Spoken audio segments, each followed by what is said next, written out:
O cálculo do PIB, a observação das suas variações ao longo do tempo, particularmente as variações em termos reais, a possibilidade de comparar o desempenho entre países ao longo do tempo em medidas em dólares correntes, em dólares constantes e em paridade de poder de compra, representam formas importantes de compreensão do avanço do progresso material das sociedades.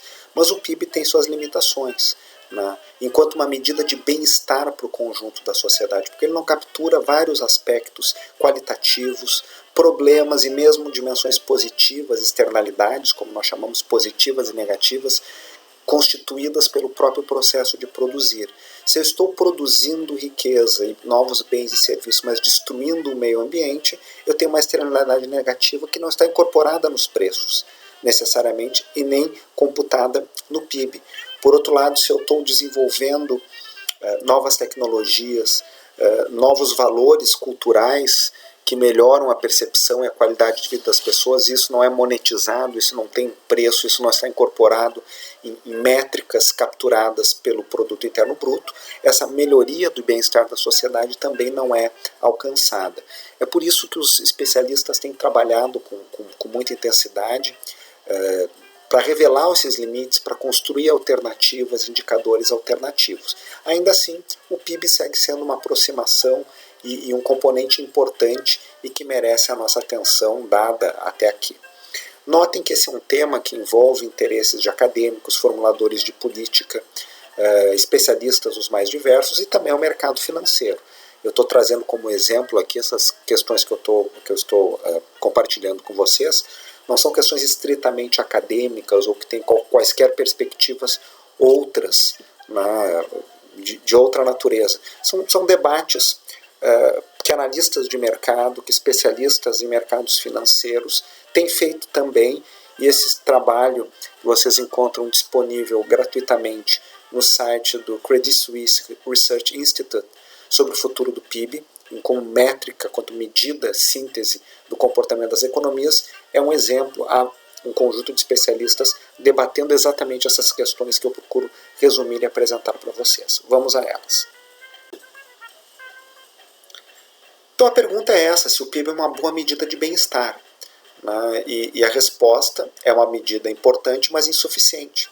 Nós temos aspectos do processo de produzir que podem estar reduzindo a capacidade futura de produção, de sobrevivência no planeta Terra, uma externalidade negativa. Externalidade é tudo aquilo que uma relação econômica gera e que não está monetizada, não está precificada dentro daquela relação. Quando passa a estar precificada, deixa de ser uma externalidade, é um problema produzido por uma relação de mercado que é corrigida. Então, se eu tenho lá a produção de bolsas ou calçados de couro, o couro é produzido por um curtume, esse curtume está destruindo um rio, uma fonte de água, essa fonte de água é necessária para que aquela população se abasteça, para tornar aquela água potável, há um custo para isso. A agricultura utiliza aquela água. Então, quando essa poluição não é controlada e esses custos não são precificados, o conjunto da sociedade fica pior. Então, mensurar essas externalidades negativas e ter indicadores que corrijam isso, ou incorporar os efeitos de externalidades positivas, como o avanço tecnológico, são aspectos de externalidades que algumas medidas procuram corrigir. Elementos da questão do meio ambiente, que não é mais uma preocupação estritamente de grupos políticos, mas hoje passa a ser uma política das empresas, dos fundos de investimento, uma preocupação concreta, porque os indicadores produzidos cientificamente sugerem que há uma aceleração no processo de aquecimento global que vai mudar, inclusive, o conjunto dos espaços geográficos passíveis de serem explorados por atividades econômicas, como a agricultura, ou que são passíveis de serem utilizados para que os seres humanos possam viver. Então, este aquecimento vai gerar um processo muito intenso de transformações, segundo os estudos mais recentes. Então, essa é uma questão. Uma outra questão, só para que vocês tenham essa referência, é uma tecnicalidade que os economistas, particularmente que trabalham com comparações internacionais e com estatísticas, gostam de olhar, é a diferença entre o produto interno e o produto nacional.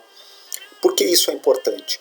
Porque há países que são ricos em capital, em tecnologia, e que além daquela renda gerada internamente, que o produto interno é aquilo que eu gero dentro do país, recebem liquidamente lucros, juros, dividendos, e portanto tem uma renda nacional, que equivale ao produto nacional, maior do que a sua renda interna. E há países em que isso é o contrário. Países que usam a tecnologia, o capital do resto do mundo e pagam lucros, juros, dividendos mais do que recebem, uma parte do seu PIB vai para fora. Então, a renda nacional, o produto nacional é menor do que o PIB.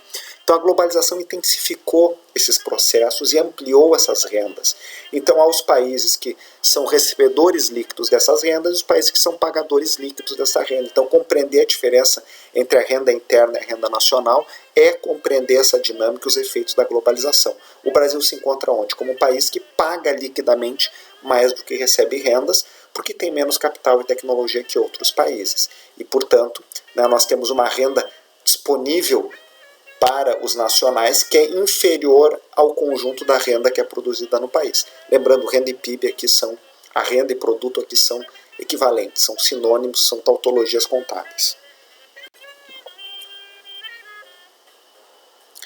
Um elemento que está ganhando muita visibilidade nos debates correntes e com a pandemia mais ainda é a questão da distribuição da renda. Então não basta a renda crescer, que é o que nós capturamos, o crescimento do PIB, mesmo o crescimento do PIB per capita. E também não basta haver outros indicadores positivos, expectativa de vida que sobe, escolaridade que sobe, porque a percepção do indivíduo é num contexto social. Ele pode estar melhorando com respeito a si próprio ou uma nova geração com a anterior, mas quando se olha para o lado e vê que alguns têm acesso a muito mais bens e serviços do que outros, essa desigualdade pode produzir efeitos sociais e produzir efeitos políticos, às vezes negativos. Então, a questão da desigualdade também envolve perceber, e aí temos conotações morais e políticas envolvidas, que sempre há que se ter o cuidado do debate, porque há visões legítimas distintas, há aquelas visões que entendem que a desigualdade é intrínseca, natural e eventualmente até desejável, e há aqueles que entendem que não, que é um problema a ser corrigido. Então, há maior ou menor ativismo estatal para resolver isso, também é um outro debate. Na perspectiva liberal, por exemplo, há um debate sobre há distintos liberalismos, há que se chamar a atenção, mas se essa desigualdade é de desempenho ou se essa desigualdade é de resultados. Ou dito de outra forma, a desigualdade de resultados, que é o que nós capturamos, ela é resultado do que exatamente? É porque alguns se empenharam mais do que outros ou porque alguns tiveram condições e que essas condições foram bloqueadas para outros? Há estudos que mostram que a desigualdade ela é intergeracional. Os que estão no topo porque são filhos daqueles que estiveram no topo e têm condições de acesso à educação, acesso à qualidade da saúde, acesso a todo um entorno de informações, de capital social e de contatos que quem está na base da pirâmide não tem. A correção dessa desigualdade nos países que conseguiram corrigir isso se dá por políticas públicas. E aí a ideia é se tem que ter um maior ou menor ativismo estatal. Então, o acesso à educação, à saúde de qualidade, de forma universal e gratuita, minimizam essa desigualdade na largada. Há aquelas correntes que entendem que toda forma de desigualdade é equivocada e aquelas que entendem que há uma desigualdade de resultado, mas que eu tenho que corrigir a largada, para que a largada seja mais próxima. Bom, esses debates realmente pertencem a uma esfera polêmica que não vai ser corrigida por essa minha apresentação. A minha própria visão é muito mais próxima da tradição liberal, que entende que compete sim ao poder público, ao Estado, corrigir as liberdades na saída, mas não necessariamente na chegada. Isso vai depender do empenho de cada um. Mas o empenho de cada um ou o mérito só se expressa quando as condições de largada são mais ou menos próximas, e isso se produz socialmente por meio de políticas, digamos, de maior acesso universal a esses trampolins sociais. A educação talvez seja a política mais importante dentre elas, a educação em todos os níveis, pública e de qualidade, é o que tem feito a diferença nas trajetórias de desenvolvimento dos países. Então, quando nós tratamos disso, nós vamos ver que tem países com acesso mais homogêneos a bens materiais, e vamos aqui usar uma expressão bens espirituais ou bens intangíveis, né? Nós temos países com elevada pobreza, baixo IDH e uma distribuição de renda que, se eu estou olhando a renda nas métricas tradicionais, pode ser considerada boa. As novas bases de dados com informações de imposto de renda, por exemplo, passam a mostrar que essa distribuição não é tão boa assim, que é o caso da Índia. Então depende da métrica. O Brasil também, que é um campeão de desigualdade, os indicadores de igualdade mudam quando eu considero os dados, por exemplo, da PNAD, né, de informações de pesquisas por domicílio, pesquisas amostrais de domicílio, quando eu olho o imposto de renda, que é aquela informação que efetivamente eu mostro. Alguma que efetivamente é registrada, né?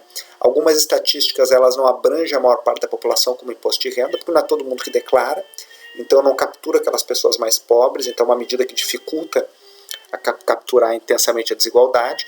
Por outro lado, pesquisas como a PNAD, no caso do Brasil, pesquisas por domicílio, tende a subestimar a renda, as pessoas não declaram exatamente a sua renda, e isso também distorce as medidas distributivas. Então, se nós olharmos lá os dados com base nessas pesquisas, que é, por exemplo, o que aparece nas estatísticas da ONU, a Índia emerge como uma distribuição boa, porém, estudos outros, como dos pesquisadores que estão no entorno do professor Piketty na França e dos seus colegas nos Estados Unidos, que é uma rede de pesquisa e criar uma base de dados internacional sobre desigualdade, com acesso aos dados de imposto de renda, revela uma outra realidade. Os Estados Unidos são um país extremamente rico, por estoque, por fluxo, estão entre os países com um desenvolvimento humano muito alto e que, dentre os países de alta renda e desenvolvimento humano alto, apresentam uma péssima distribuição de renda por várias métricas. É uma distribuição de renda muito mais parecida com países como o Brasil. Já há países que possuem padrões elevados de riqueza, de renda elevada. Riqueza é um estoque, renda é o PIB per capita. Um desenvolvimento humano, né, que o IDH nós vamos explicar na sequência, é o Índice de Desenvolvimento Humano, que é uma média ponderada de 3 indicadores. Quando eles são padronizados, toma-se a renda per capita, expectativa de vida ao nascer e indicadores de escolaridade, e eles são normalizados frente ao topo internacional, transformados em índices, e é feita uma média, né, simples, aritmética simples, desses 3 índices normalizados, porque eles têm métricas e bases distintas. O fato é que os países escandinavos, por exemplo, combinam uma excelente distribuição pelos vários indicadores, entre eles o índice de Gini, já vamos voltar a ele, né? Um desenvolvimento humano muito alto e também níveis elevados de renda per capita e de estoque de riqueza. Então nós temos uma diversidade de experiências e de exemplos. Essa é uma figura clássica, vocês vão ver em várias publicações internacionais. Isso é uma imagem da cidade de São Paulo, dos especialistas que estudam desigualdade. Né? Porque a desigualdade não tem a ver necessariamente com pobreza, isso tem a ver com mecanismos que não permitem, ao longo do tempo, que o conjunto de uma determinada população tenha acesso às mesmas oportunidades. Então a desigualdade não necessariamente ela é produzida por mais esforço ou menos esforço, ainda que isso exista, mas também por aspectos sistêmicos, estruturais. Né? É o que atualmente os debates têm colocado, e eu vou tratar de mostrar na segunda parte da nossa disciplina, é por isso que eu estou trazendo isso agora, desse nosso curso, né, que as discussões recentes sobre o mundo pós-pandemia envolvem um acentuar da distribuição, das discussões distributivas, porque isso envolve também acesso à saúde e aos efeitos que isso pode ter sobre a dinâmica econômica, social e política.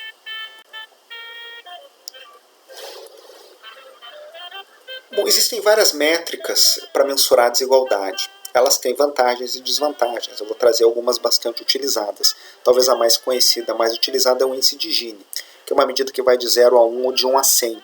Quanto mais perto de 1 ou de 100, menos igualmente distribuída é a renda, ou mais desigualmente distribuída é a renda. Quanto mais perto de 0, mais igualmente distribuída. Como é que se faz isso? Se pega uma parcela da população, os 10% da renda, e se observa qual é a participação que eles têm na população, e assim sucessivamente. Os 10% subsequentes da população têm quanto da renda. Numa distribuição ideal, O primeiro decil da população teria 10% da renda. O segundo decil, cumulativamente, nós temos 20% da população, 20% da renda. O terceiro, 30% da população, 30% da renda. Então, se eu estou medindo no eixo vertical a participação da população e no horizontal a participação da renda, eu teria uma reta de 45 graus em que simplesmente cada ponto da reta revela essa cumulatividade que eu vou crescendo nos decis populacionais e cumulativamente crescendo nos decis distributivos. Essa reta ela é comparada à curva objetivamente percebida na sociedade. Então nós pegamos 10% da população, 2% da renda, 20% da população, 15% da renda. Se vai acumulando, né, e vai se chegando a uma curva, que é a curva de Lorenz, né, que é a distribuição efetivamente observada, e se vê a distância entre o que seria a distribuição ideal e a observada. Quanto maior essa distância, pior é a distribuição, e é uma medida do índice de Gini, dessa área, dessa figura. O professor Gabriel Palma, um economista chileno radicado na Inglaterra, professor na Universidade de Cambridge, um especialista em estudos sobre desigualdade na distribuição de renda, observou que ao redor do mundo as classes, o meio do bolo distributivo não tem muita diferença. A grande diferença que existe nas sociedades é entre o andar de cima, os 10% que estão no topo e os 40% que estão na base. Então ele sugere, como uma medida melhor do que o índice de Gini para olhar a distribuição de renda, a razão entre a participação na renda dos 10% mais ricos com a participação dos 40% mais pobres, e quanto maior esse indicador, pior é a distribuição de renda de um país, assumindo aí a hipótese que ele trabalha de que o meio é mais ou menos homogêneo entre os países, o que diferencia os países, essa diferença entre o topo e a base da pirâmide. Esse indicador é o resultado do trabalho dele lá do começo da década de 2010 e vem se disseminando aí como um índice de desigualdade em várias pesquisas. Vamos pegar alguns dados. Nós não temos para todos os países indicadores atualizados. Esses aqui são dados do Banco Mundial, a partir das informações domésticas, nacionais, computadas, enviadas para o banco, de pesquisas que em geral envolvem pesquisas amostrais, no caso do Brasil, a pesquisa nacional por amostra de domicílio.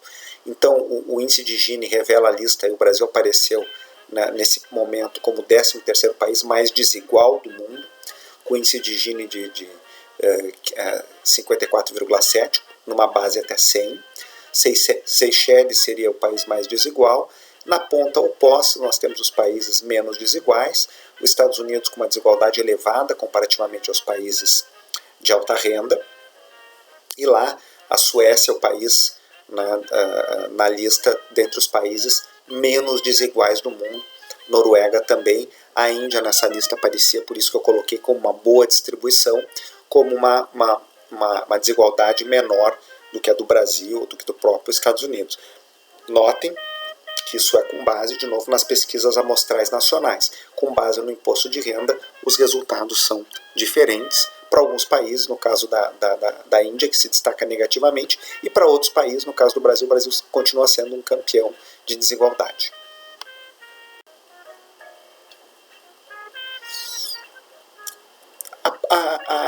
Esse índice de Palma, né, que é a relação entre os 10% mais ricos e os 40% mais pobres, nós temos aqui uma métrica recente, né, para a década de 2010, em que a África do Sul aparece como o pior indicador, o Brasil aparece na 9ª colocação. Colômbia também é um outro país bastante desigual por essa métrica, Chile bastante desigual nessa lista.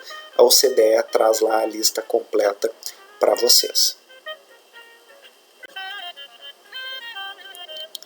Aqui eu já trago dados da base do Piketty, do Sans e dos autores que têm trabalhado com o tema da desigualdade e que produzem periodicamente o World Inequality Report. O mais recente é o de 2018. Então nós temos estatísticas, para alguns casos, desde o começo do século XX ou do final do século XIX. Esse relatório coordenado pelo Piketty, né, que ficou consagrado pelo livro Capital no século XXI, que é o livro mais vendido de economia em muito tempo. Eu não sei quais são as estatísticas atuais, talvez seja o livro de economia mais vendido da história, mas se não é um dos mais vendidos, o que revela exatamente a contundência e a importância desse tema no mundo contemporâneo. E aí ele olha, né, a participação dos 1% mais ricos no total do estoque de riqueza dos países e se observa como uma tendência global, uma queda nessa participação ao longo do século XX, particularmente no pós-Segunda Guerra Mundial, que é o período de implementação de políticas redistributivas, e uma retomada nessa era da liberalização econômica, a era de predomínio das políticas liberalizantes, da maior integração das economias, que vai envolver múltiplos fenômenos, como redução da capacidade dos estados tributarem, né, e particularmente tributarem progressivamente, mudanças de natureza política, as mais diversas. Então nós vivemos um mundo hoje com um perfil distributivo que vai se aproximando do que nós tínhamos na época da Primeira Guerra Mundial. Vai ser assim no futuro? Não vai ser? Quais serão as consequências? Não sabemos, mas é importante ter os dados e refletir a partir destes dados. Aqui já é o dado dos 10% mais ricos, né, em termos agora de participação da renda, não da riqueza, que mostra um movimento relativamente parecido nos anos 80 para cá, de ampliação da desigualdade em muitos países no mundo. Notem que a Índia aqui, e aí são com base em dados de imposto de renda, vem se destacando negativamente.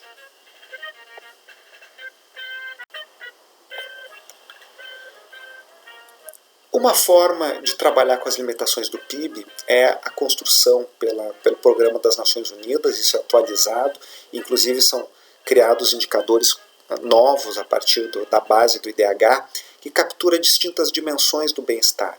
Tem aquelas dimensões que estão associadas ao aprimoramento das habilidades humanas, a capacidade de viver mais e viver com saúde, a capacidade de desenvolver o conhecimento, ampliar a capacidade cognitiva. Tem as dimensões do desenvolvimento humano, né, que estão associadas a criar condições para o desenvolvimento, que é a participação na vida política comunitária, a questão de meio ambiente, a questão de acesso a direitos e a segurança, a igualdade de gêneros, que em muitas sociedades tem sido cada vez mais valorizada. Então nós trabalhamos tanto com a dimensão estrita nos trabalhos do PNUD, né, do Programa das Nações Unidas para o Desenvolvimento Humano, né, que tem a ver com o índice IDH propriamente dito, que captura expectativa de vida ao nascer, na escolaridade e renda per capita. Então seriam aquelas primeiras dimensões ali, e existem formas ampliadas de se capturar. Eu destaco aqui o vídeo que explica isso para quem quiser entender um pouquinho melhor, e a metodologia de cálculo também do IDH, que é muito simples, vocês têm acesso e podem ver em casa. Vamos olhar um pouco para alguns resultados. E os resultados na sequência são da publicação mais recente de 2019 do Human Development Report, com os indicadores respectivos, e a base de dados está toda lá. Se vocês quiserem puxar em Excel, vocês vão ter todos os dados, os indicadores, outros trabalhados pela PNUD, pelo órgão das Nações Unidas para o Desenvolvimento Humano.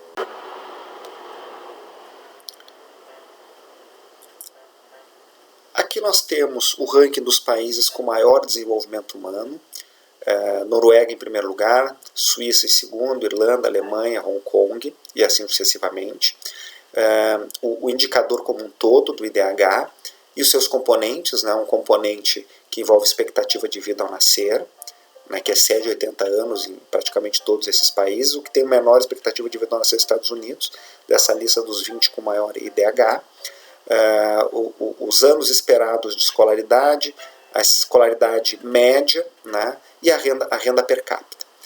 E aí nós temos o ranking em termos de renda per capita para compará-lo com o ranking em termos de IDH. Não necessariamente a renda per capita é o principal determinante, mas é um determinante importante. Na verdade, ali nós temos o ranking da renda por habitante menos o ranking do IDH, né, para observar quais são países que estão melhor em um do que em outro ranking, por exemplo.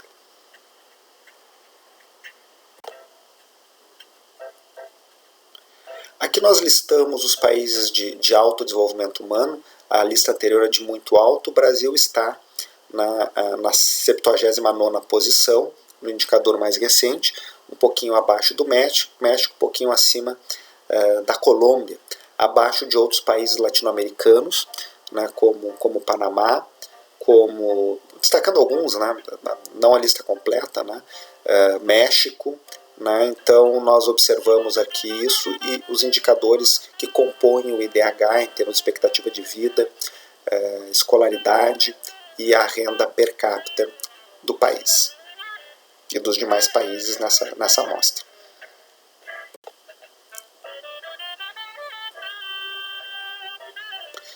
Para mostrar a importância desses aspectos intergeracionais e mostrar que não necessariamente somente o esforço individual é condição suficiente, ela é necessária, mas não suficiente para o progresso, as estimativas desse último relatório do PNUD são mais ou menos o seguinte: se uma criança for nascer na África subsaariana, num país de baixo desenvolvimento humano, a maior parte dos países que estão na lista lá de baixo desenvolvimento da ONU estão ou na África subsaariana ou no sul da Ásia, somente 3% tem chances de chegar à universidade. Se eu estou num país na Noruega, se eu estou na Suécia, num país com alto desenvolvimento humano, as chances dessa criança que nasceu em 2000 chegar numa universidade em 2020, pelo modelo econométrico que eles estimaram, era de 55%.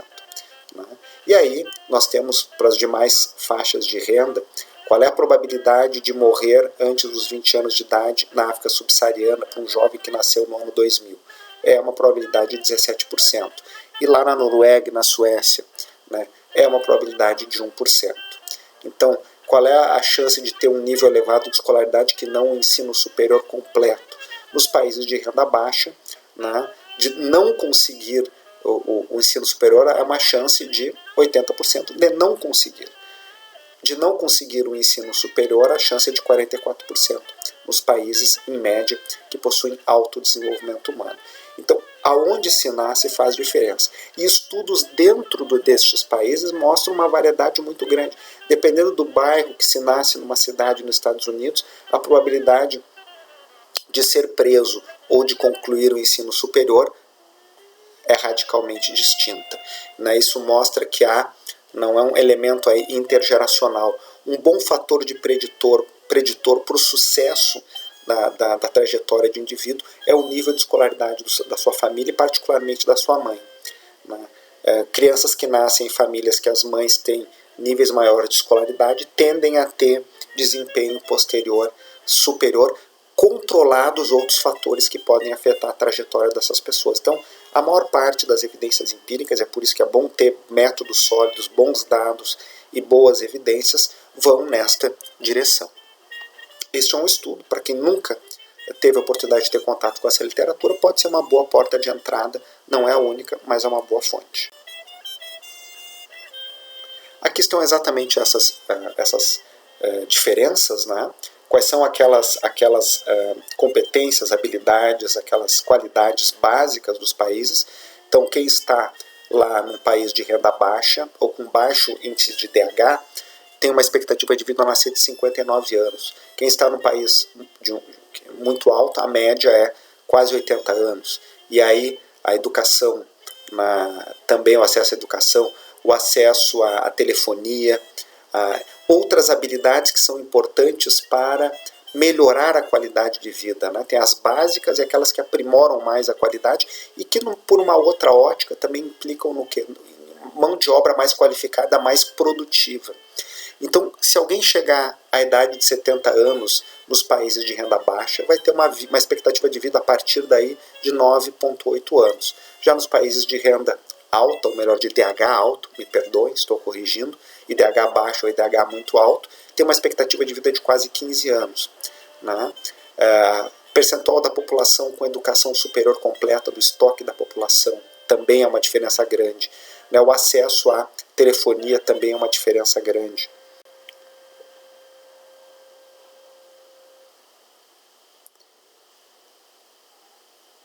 As diferenças ao longo do tempo entre 2005 e 2015, será que os países estão conseguindo avançar para aquelas condições mais básicas? Sim, os países de baixa renda entre 2005 e 2015 estão melhorando relativamente mais e diminuindo a sua distância para os países de alto desenvolvimento humano. nessas três mesmas métricas que nós vimos anteriormente: expectativa de vida, educação e o acesso à telefonia celular. Por outro lado, aquelas habilidades que implicam melhorar ainda mais, não é o básico, é algo que transcende o básico, não está acontecendo isso. Os países de alta renda humana, alto desenvolvimento humano, que também tem uma alta renda per capita, diga-se de passagem, estão avançando mais rapidamente, melhorando mais do que os países de menor desenvolvimento humano. Então essas distâncias estão aumentando. O acesso à tecnologia, que é fundamental, o acesso à educação e o acesso à saúde. Então esses três vetores que são básicos para a vida humana em geral e básicos para uma sociedade do conhecimento: saúde, educação e tecnologia. A desigualdade diminuiu no acesso ao que é básico, mas se ampliou naquilo que ultrapassa o básico. Isso é um desafio para todos os nossos países, é um desafio para a sociedade.